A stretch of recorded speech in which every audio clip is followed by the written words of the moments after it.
who was Pooja before motherhood? What did life, ambition, priorities feel like for you? When you don't have a kid or when you're not married, your problems are all about, I have work, I have these deadlines.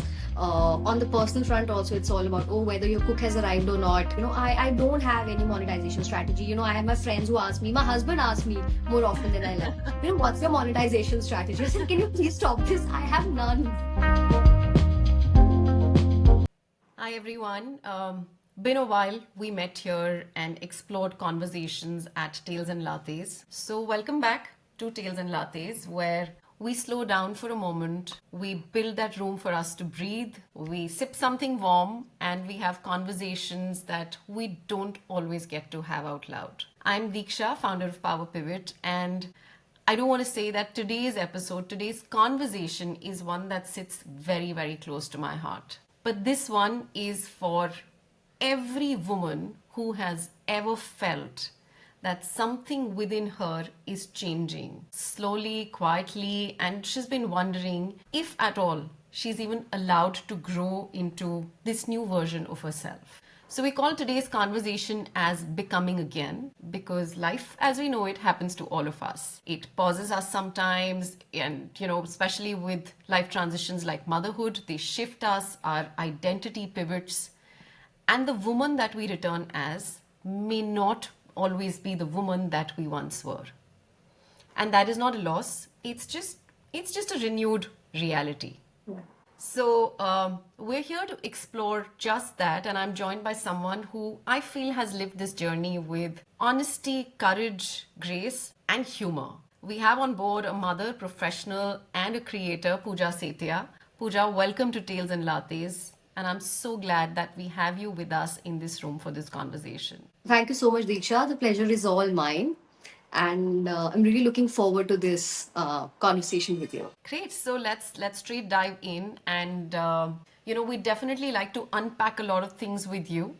And the first thing that we really want to, we really want to take it from the top, and we want to understand who was Pooja before motherhood? What did life, ambition, priorities feel like for you? And, I ask this with a lot of intention because a lot of us have seen how life shifts post-parenthood, I would say.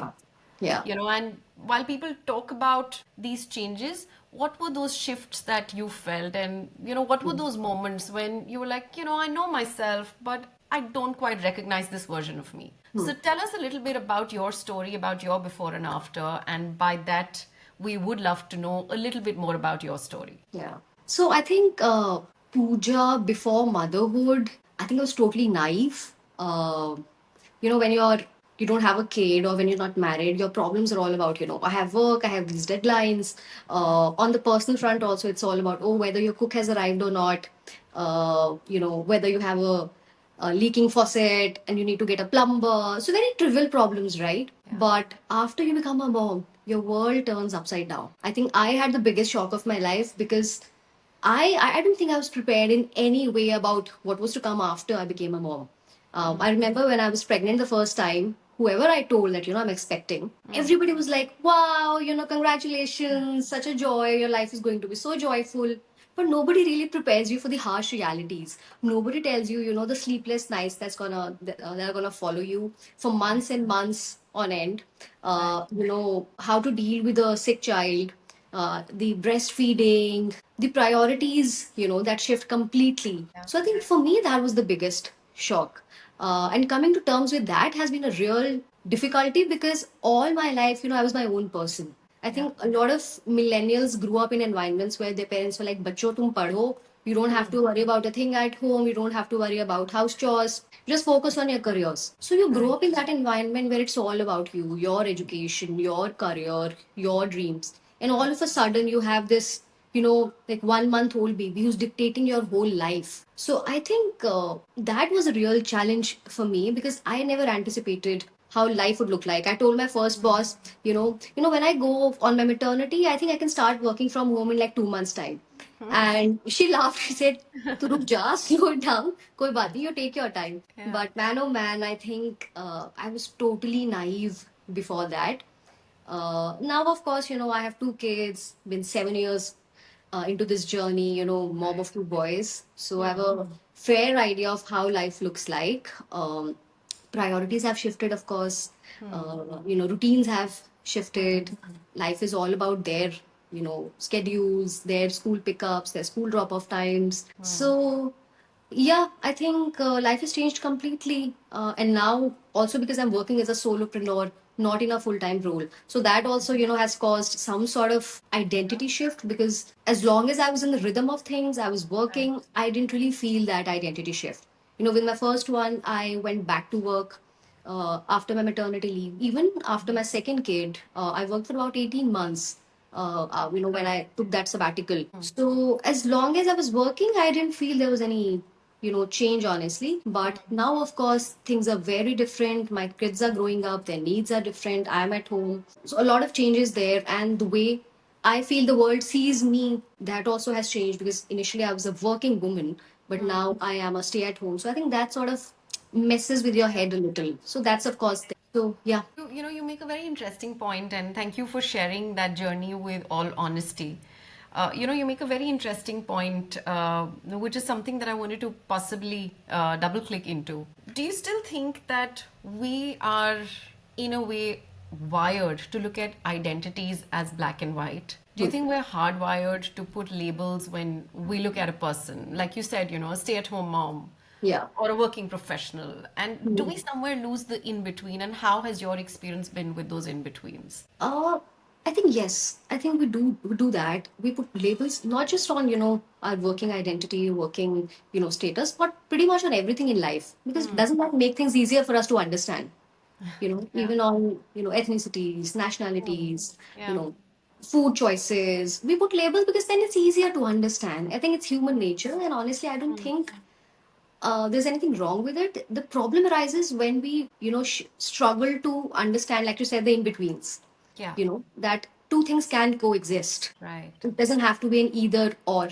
Absolutely. And I will sound like a hypocrite if I say, no, no, I've made my peace with it and I've accepted that, Yeah. ye aisa hi hai ya वैसे hai. Yeah. No, it hasn't changed. I don't think in the last 2 years of my working as a solopreneur or as a podcaster, I have gained this, immense wisdom, and somehow my take on life has completely shifted. None of, those changes have happened for me. I'm still in the middle of, living with the consequences of the decision I took.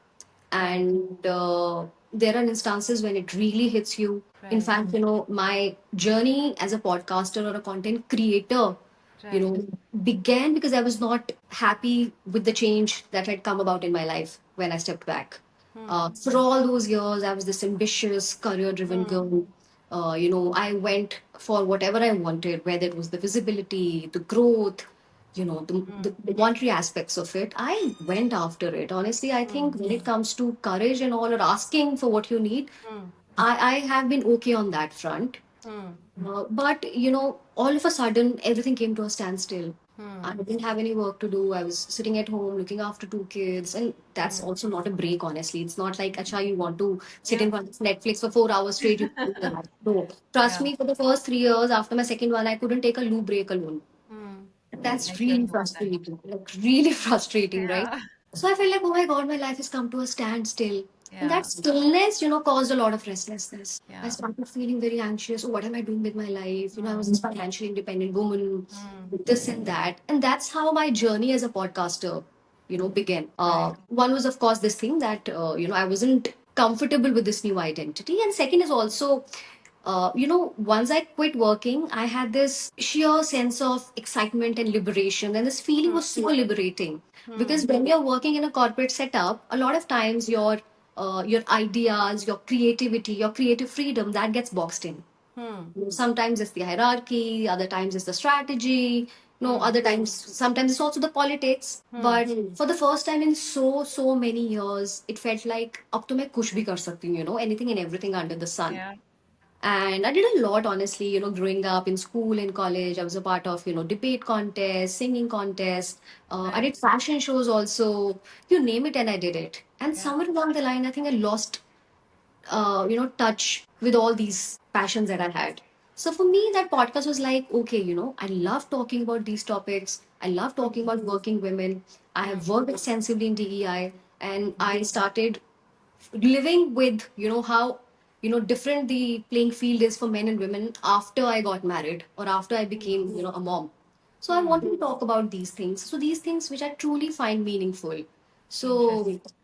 that's how I think I address that. I think you bring to fore this entire bit about and I personally also do not kind of like to call it a break. I think the pause in your career, Hmm. which just gives you that snooze time to Hmm. just reflect, relook, Yeah. reimagine what is the path that you want to choose for yourself here on. I do say this with awareness that some of us are very fortunate that we're able to build that pause. And, Hmm. given I have myself been one of those, and, Hmm. given we're talking about your story here, which has Hmm. also been about taking that intentional, well thought through pause in your career, Hmm. where there could be days when that pause feels very heavy, feels Yeah. judged, feels misunderstood, but you know what? We rise, we Hmm. rebuild, right? Hmm. What did this quiet chapter of pause teach you about your own self? When you look back at this pause, what is it that it leaves you with about who Pooja is? See, for me, this pause was about many things. One was, of course, looking after my kids. I have two kids. My younger one was born, prematurely. He was born 6 weeks ahead of his time. So that added to the challenges, in terms of all his Right. milestones. And for the first 6 months, we were constantly in and out of hospitals and, doctor clinics. So that took a toll. uh, the organization that I was a part of at that point in time wasn't really big on, support or empathy. And that also made everything more emotionally exhausting and Right. draining for me. Right. So, when I tell people, of course, I tell them, oh, I took a break for my kids. But the reality is, I took that break for myself because I realized, I couldn't continue like that anymore. I'm normally a very chirpy, very confident, very happy person. I love work. I drown myself in work. I think I have a very restless mind. So it's very, very important for me to focus my energies on a single thing at any given Yeah. point in time. Otherwise, I feel all over the place. So that is this the reason, why I decided to step back. Uh, but I realized a lot of things about my personality. When I was working in the corporate sector, you work in structured environments, you're told, okay, Yes. do X, Y, Z. So it's easier to operate. You have a routine. Right. But as a person, I'm very lazy. I hate routines. Uh, so I think for me, that was a challenge because I realized that working independently is not that easy.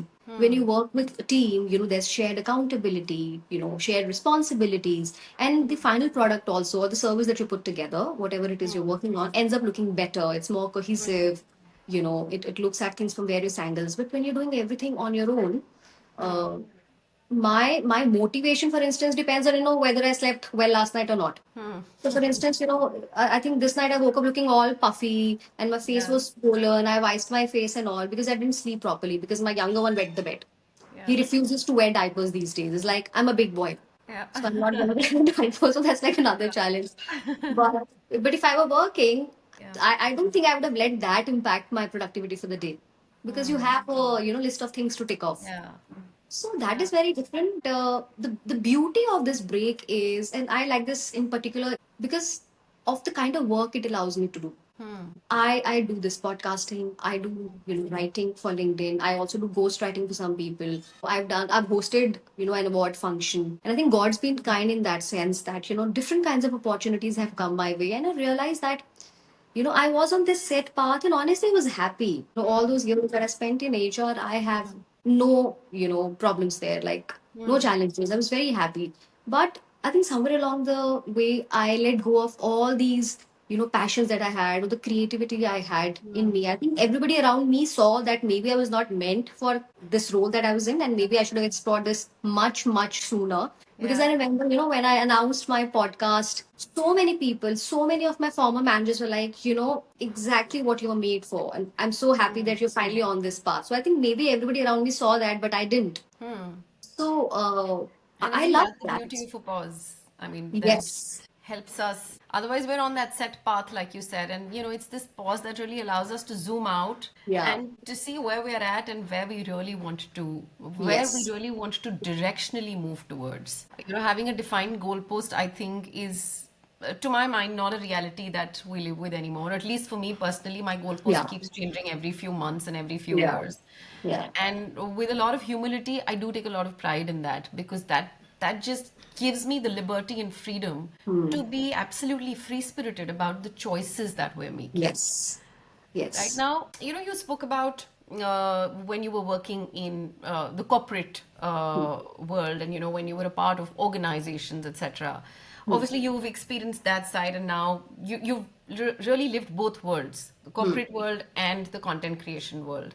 Yes. I just want to zoom into that bit, because there are many women who Hmm. say that returning to work after maternity Hmm. feels lonely, feels like very, very uneasy, even in progressive workplaces.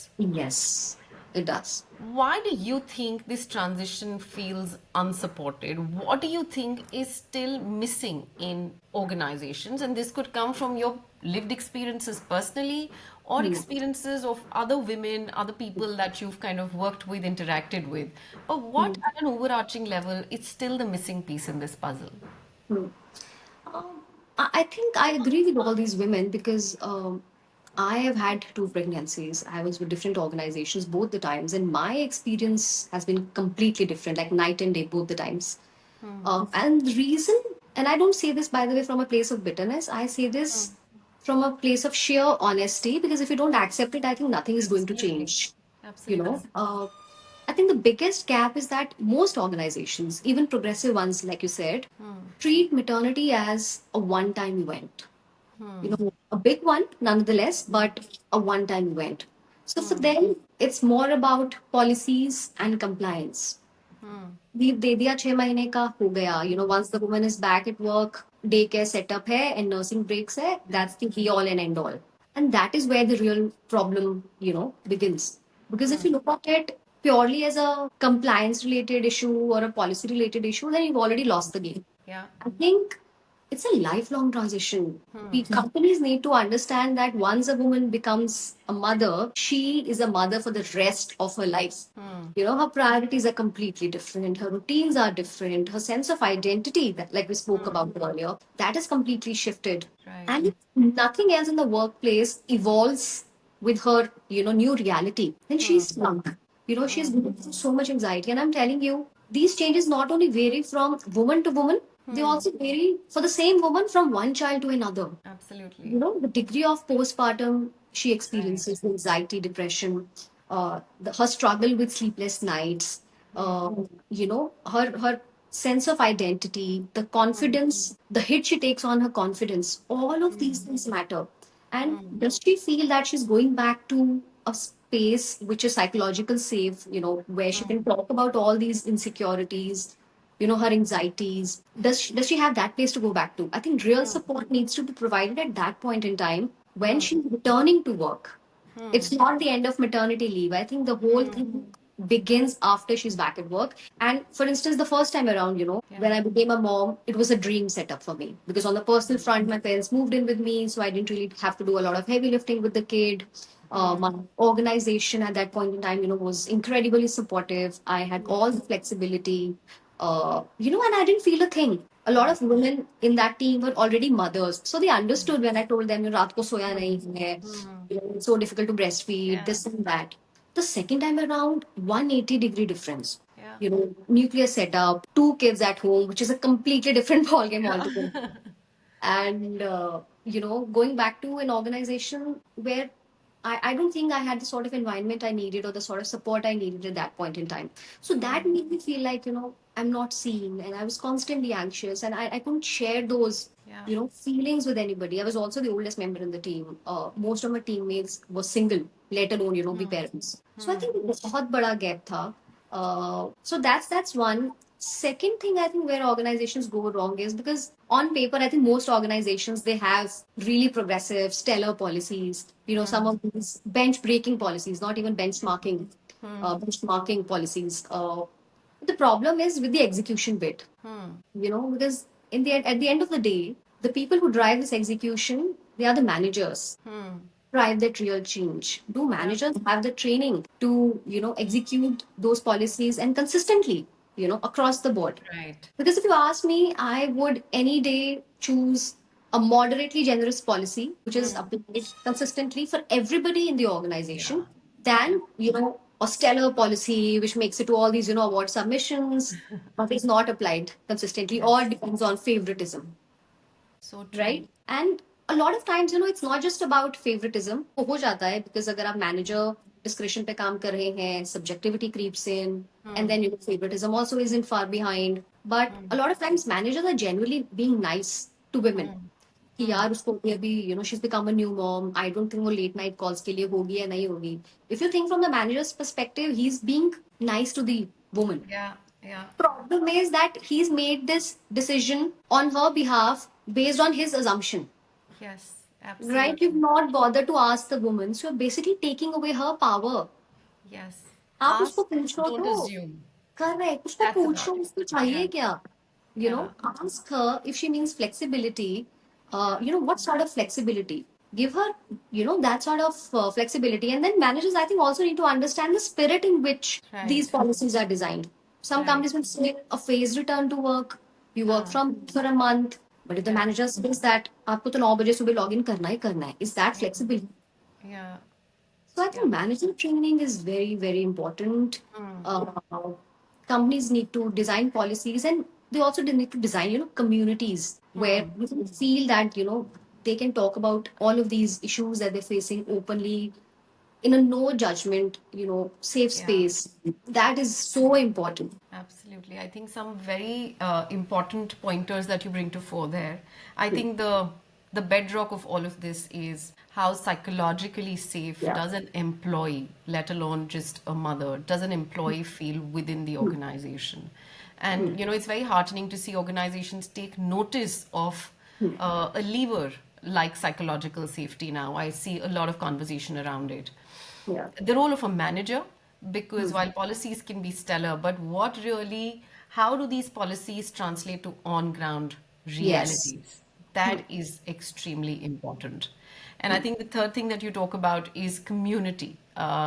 When it comes to any group, which has shared interests, shared challenges, when they can come together, the sense of leaning in on one another is what helps them navigate those Yeah. life stages. Yeah. So I think some very important suggestions there. And, I think these really are things that a lot of organizations are dabbling with, but we still have a long road to cover when it comes to some of these. So thank you If I for may, those. sorry, if I may add to this, Yeah. if organizations really, really want to, look at this lens of maternity and supporting women after maternity, uh, they should maybe look at everything around, and see if there are other policies that somehow not supporting return Yeah. to work easier for women. Now, let's say if you don't have an environment where flexibility is also given to fathers, then unknowingly you're also putting the pressure on women, Yeah. right, to raise kids. Absolutely. So maybe look at Absolutely. that. And I think I want to make it very clear through your, podcast is that women are not looking for pity. We don't want sympathy. I think that's like the Right. biggest, a thing people get wrong. All we Yeah. need is an environment where people genuinely understand our needs, ask us, involve us in this decision making Right. process rather than take decisions on our behalf. Absolutely. Yeah. Absolutely. So tell me something, Pooja. We've covered some ground, and I think where we are at and where you are at in your journey. What I gather is there is possibly this renewed vision that you may have built for yourself on what does ambition look like to you now. It may have been the one that was possibly in some way defined by social conditioning, possibly Yeah. the one that comes to us from our parents, from our peers, from our friends, just like borrowed versions of ambition that we all kind of grew up with. But now the stage that you're at, what does your true lived version look like now? See, I haven't really, some sort of person I am, I haven't like carved out time to, put together a career map for myself. Which I've is all never right, done yeah. that. Yeah. Yeah, so that was never a part of, how I operate. I focus on what is right in front of me at the moment, and I make sure I do it well. That's the way I operate. But one thing that I do want for myself is I genuinely want to do things that I find meaningful. A lot of times, like I said earlier also, when you're working, in a corporate setup, you do whatever comes your way, right? You may not Right. enjoy doing it, you may not believe in it also a lot of times, but you do that because, well, there is no other way. But Yeah. today I'm very sure that I want to carry all facets of my personality forward as I do this. I've spoken to so many well meaning individuals, friends, mentors who tell me, you find your niche, you shouldn't just write about this, identify that one pillar you want to do. I know this comes from a, like place of, like good intentions and they want to genuinely help me and they've lived Yeah. all of this. But, Yeah. and I'm still experimenting, right? You never know what Right. things might, look like or unfold like 6 months down the line. I might completely take a different route, but I want to do work that I truly believe in, that feels, meaningful to me. That's like my real passion. I want to enjoy doing this. I don't have any monetization strategy. I have my friends who ask me, my husband asks me more often than I like, what's your monetization strategy? I said, can you please stop this? I have none. I just only want to do things that make my heart happy. Yeah. That's all. And the only challenge with me is consistency. I work in bursts. That's number one. And I think because I'm so used to working in teams, working independently also has its own, Right. takes its toll on you. Yeah. And then, of course, the monetary aspect. Right. Like I was creating this podcast, then I took a break, then I took, restarted after 3 months because it was not a paid, Yeah. thing. And I was putting into my podcast from my own savings. And when you work for like 10 long years, आपको वो आपके मुंह में खून लग जाता है ना monthly salary का. Yeah. So somehow, वो चला गया and now you're digging into your savings. So that sort of also hits you. And then अच्छा भी रुक जाते हैं. फिर you start feeling restless कि नहीं यार ये तो नहीं But हो that's पा the रहा. beauty of this path, right? I Yeah. mean, you make choices, you pause, you Yeah. snooze, you reimagine, you rethink, you come Yes. back. Yeah. I think, when the other day someone was asking me about my journey, and I was like, if I were to look back at my journey, it was absolutely a maze.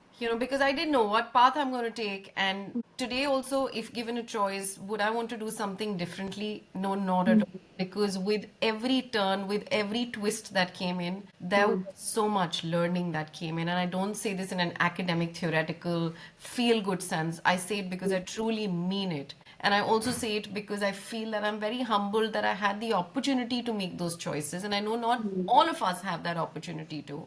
So, in whatever little way we can choose to be true to ourselves and to be true to finding our own real path, I think it's Yeah. definitely a journey worth experimenting with. Yeah.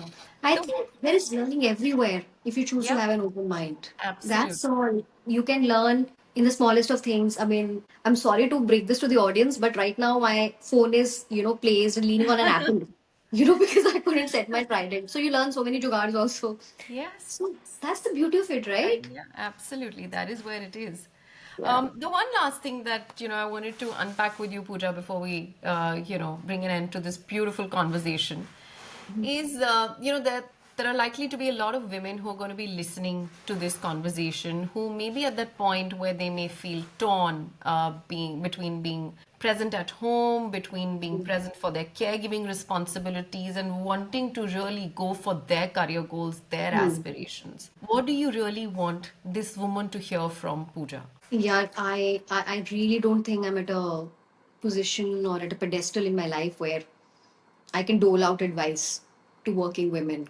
I think to each their own. However, I do think I would have a thing or two to say to my younger self if I were to meet her today, which is have more faith, in yourself, in your capabilities. And while I say this, I'm still, very aware of the fact that I, still critique myself. I'm too harsh on myself. Every now and then I receive a call for some senior position. मैं recruiter को खुद ही बोल देती हूँ अच्छा head HR है but what I have not done payroll I have not done compliance I don't want to bite more than I can chew so I don't think I should continue. So don't do that. Have more faith, have more courage, ask what you need. I think more often than not हम अपने दिमाग में कि अरे अगर मैंने ये किया तो ऐसे होगा. And I think life does work out eventually. I still don't know how it will end up looking, for me 2, 3, 4 years down the line because I'm still, on that path, very much on that path. I can't say I'm on the greener side of things. So I don't know. I think this uncertainty, learn to live with this uncertainty. I think this is something that makes a lot of us very anxious because we operate in zeros and ones. ये है तो ये नहीं है. That's not how life Yeah. works. So I think if in your heart you think something is good for you, make that decision, make that jump, and then maybe use your mind to structure around it and justify their decision. I don't know. I don't have any like black and white advice for anybody. So this is, No, I but think this is that's what I'm trying to say. fantastic advice because that comes from a place of what you've experienced and how you would possibly rewrite your own story. And that can't be a more authentic advice than that.